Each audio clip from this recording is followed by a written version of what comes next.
দলের চেয়ারম্যান জনাব তারেক রহমান সবাইকে একই কোশ্চেনই করেছেন যে আমরা কেন মনোনয়ন চাই, এই কোশ্চেনটাই করেছেন। তো আমার জায়গা থেকে আমি নীলফামারী 3 জলঢাকা উপজেলা থেকে এসেছি।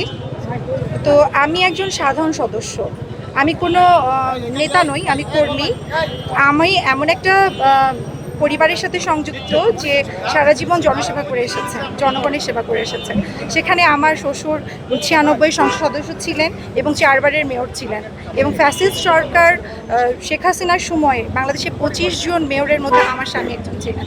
তো আমার স্বামীর জেল জুলুম অত্যাচারের অনেক শিকার হয়েছেন। সেই সময় আমি আমার হাজবেন্ডের সাথে থেকে এবং আমার হাজবেন্ডের শূন্য জায়গাটাতেও আমি পূরণ করি, দলের জন্য অবদান রেখেছি। তো আমার এলাকায় 2,91,000 ভোটারের মধ্যে অর্ধেকই নারী। তো আমরা সবাই জানি যে আমরা ওই এলাকায় সব 4 জনই জামাতের এমপি হয়েছেন। তো ওখানে আমাদের সাংগঠনিকভাবে আমরা যদি শক্তিশালী করতে পারি, এবং মহিলা যেহেতু অর্ধেক, 2,91,000-এর মধ্যে অর্ধেক, তো সেখানে মহিলাদের জন্য কাজ করতে গেলে স্পেশালি মহিলা একজন যোগ্য নেতার দরকার। আর আমাদের দেশনায়ক তারেক রহমান উনি একজন তরুণীর পরীক্ষিত প্রতীক। সেখান থেকে আমি একজন তরুণ হিসেবে মনোনয়ন চাইতে এসেছি।